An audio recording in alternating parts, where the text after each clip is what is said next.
तो चलिए इस वीडियो में हम लोग बात करने वाले हैं कर्नाटक युद्ध और कर्नाटक युद्ध से संबंधित जितने भी क्वेश्चन फैक्ट हर एक चीज को मैं आपको इस वीडियो में समझा दूंगा। 5 से 6 मिनट की वीडियो होगी ये।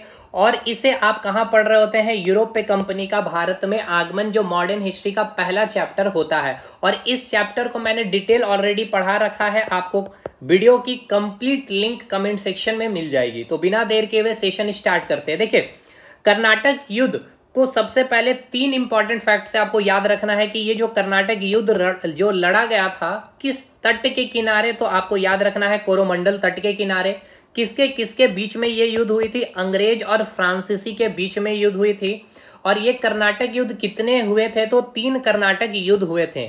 और ये तीनों कर्नाटक युद्ध के पीछे आपको क्या क्या चीजें याद रखनी है? एक तो ईयर, किस कारण से हुई थी, और उसमें कौन से युद्ध हुए थे, और उसमें कौन सी संधियां हुई थी। ये 4 पॉइंट बहुत इंपॉर्टेंट है। लेकिन उससे पहले ये समझिए कि जो 3 कर्नाटक युद्ध हुए उसमें से 2 जो कारण है वो यूरोप में अंग्रेज और फ्रांस में जो युद्ध हुई थी उसके कारण आपको भारत में अंग्रेजी ईस्ट इंडिया कंपनी और फ्रांसीसी ईस्ट इंडिया कंपनी के बीच में युद्ध हुई। और एक जो कारण रहा भारत में स्थानीय राजा कौन बनेगा उसके मुद्दे को लेकर के यहाँ पे अंग्रेजी ईस्ट इंडिया कंपनी और फ्रांसीसी ईस्ट इंडिया कंपनी आपस में लड़े।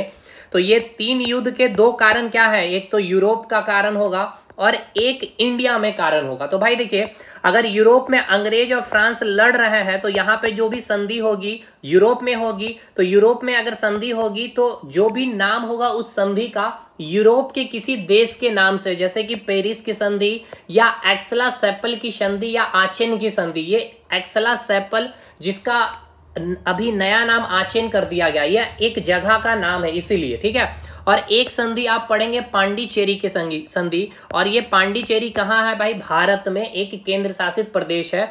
और ये संधि कब होगा? जब स्थानीय यानी कि भारत में जब अंग्रेज और फ्रांस आपस में लड़ेंगे। क्लियर है? तो संधि का कंसेप्ट समझिए पहले। चलिए अब आ जाइए पहले, अगर आपको डाउट है कोरोमंडल तट को तो ये भी मैं आपको क्लियर कर देता हूं। देखिए, मैंने बड़े ही मैप के अकॉर्डिंग हर एक चीज को पढ़ाया है। तो देखिए, अभी अगर आज का मैप आप देखें तो कर्नाटक आपका यहाँ है और आप इसे क्या कहेंगे? कोंकण तट के किनारे कर्नाटक स्थित है। लेकिन ये राज्य के पुनर्गठन की बाद का मैप है, यानी आज का वर्तमान का मैप है। लेकिन मैंने आपको बताया था, जब फ्रांसीसी ईस्ट इंडिया कंपनी के बारे में बता रहा था तो आपको मैंने ये बोला था कि ये उस समय का जो मैप देख रही है कर्नाटक है, ये मैसूर साम्राज्य, ये हैदराबाद का निजाम। तो ये कौन से तट के किनारे स्थित है भाई? जो कर्नाटक का युद्ध हुआ तो कोरोमंडल तट।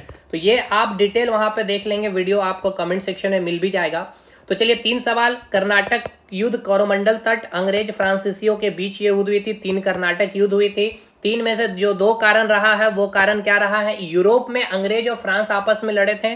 और एक है जो स्थानीय कारण है। चलिए अब पहला कर्नाटक युद्ध से संबंधित जितने फैक्ट बनते हैं, तो पहला ये कर्नाटक युद्ध जो हुआ था 1746 से लेकर 1748, 2 साल के लिए हुई थी।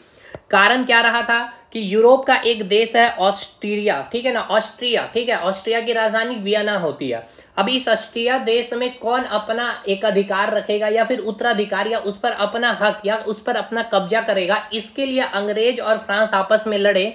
जिसके परिणाम स्वरूप भारत में जो अंग्रेजी ईस्ट इंडिया कंपनी थी और फ्रांसीसी ईस्ट इंडिया कंपनी थी वो आपस में लड़े। और उस युद्ध का नाम भारत में क्या रखा गया था? सेंट थॉम का युद्ध। और ये जब युद्ध समाप्त हुआ था तो मैंने आपको बताया था कि यूरोप में अगर कोई रीजन है तो यूरोप के किसी देश के नाम से ही संधि होगी। तो ये युद्ध जो हुआ आपका, यूरोप का एक देश ऑस्ट्रिया पे एक अधिकार के लिए अंग्रेज और फ्रांस आपस में लड़ रहे हैं, इसलिए यहाँ पे जो संधि हुई थी एक्सला सेपल की संधि, यानी कि हम इसे आचेन की संधि भी कहते हैं।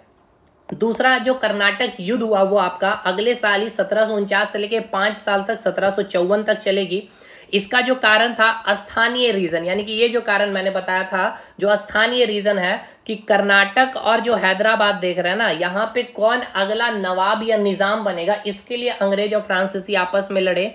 और एक युद्ध हुआ जिसे हमने कहा था अंबुर का युद्ध, ठीक है, जिसमें कर्नाटक के नवाब एक आपको जो बनाना चाह रहे थे अंग्रेज अनवरुद्दीन को, और चंदा साहेब को डुप्ले साहब यानी कि फ्रांसीसी बना रहे थे। इन दोनों के बीच में ही युद्ध हुई थी जिसमें अनवरुद्दीन की हार हुई थी। ये सब मैंने बता रखी है। और ये कैसे ये युद्ध समाप्त हुआ था? पांडिचेरी की संधि में। तो पांडिचेरी भारत में स्थित है और यह स्थानीय रीजन है, इसलिए संधि का नाम भी भारत के किसी राज्य या किसी केंद्र शासित प्रदेश के नाम से ये संधि रखी गई है, ठीक है। अब यहाँ पे याद रखना है कि इस समय पांडिचेरी की संधि में किसने सिग्नेचर किया था? तो फ्रांसीसी ईस्ट इंडिया कंपनी का गवर्नर था इस समय कौन? डुप्ले, लेकिन इसको भेज दिया गया था वापस फ्रांस। और इसमें संधि में हस्ताक्षर किसने किया था? गोडेहू ने किया था। बहुत इंपॉर्टेंट सवाल ये, मैंने बताया भी था। और तीसरा कर्नाटक युद्ध हुआ आपका 1758 से लेकर 1763 तक। ये युद्ध का कारण क्या है कि यूरोप में 7 वर्षों तक सप्तवर्षीय युद्ध हो रहा था अंग्रेज और फ्रांसीसी के बीच में। किस कारण?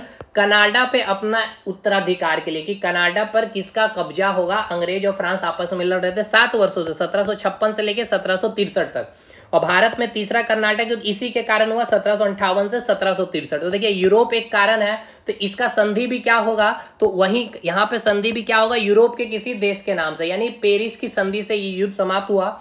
और इस तीसरे कर्नाटक युद्ध में जो अंग्रेज और फ्रांसीसियों के बीच जो युद्ध हुई, वांडीवास का युद्ध कहा जाता है, 1760 में हुई थी। और इसी वांडीवास के युद्ध से जो फ्रांसीसी ईस्ट इंडिया कंपनी का साम्राज्य या जो व्यापारिक कोठी थी वो पूरी की पूरी किसके अधीन आ चुकी थी? अंग्रेजों के अधीन आ चुकी थी। और इसी पेरिस के संधि में फ्रांस के गवर्नर कौन थे? काउंट डी लाली को मृत्यु की सजा भी सुना दी गई थी। तो ये 3 कर्नाटक युद्ध होप शो आपको अच्छे से समझ में आ गए होंगे, और जितने पॉइंट जितने सवाल बन सकते इससे बाहर नहीं बनेंगे। और बाकी डिटेल इस चैप्टर को पढ़ना है तो कमेंट में जाइए, वहां आपको पूरी डिटेल वीडियो के लिंक मिल जाएगी। सेशन अच्छा लगा हो और भी सारी, देखिए मैंने हर एक चीज को एक एक मैंने तो देखिए जैसे पुर्तगालियों का व्यापारिक कोठी अलग मैप में बना दिया है, डच की अलग बना रखा है, डेनिस की अलग बना रखा है, फिर अगर आप देखेंगे तो फ्रांसीसी की व्यापारिक कोठी। और ये जो आप देख रहे हैं मैप, इसमें पूरा एक मैप में मैंने सारी चीजें रिवाइज भी करवाया। तो भाई तरीके जीके अगर याद रखनी है तो यही प्रोसेस अपनानी होगी। मिलते हैं नेक्स्ट वीडियो में,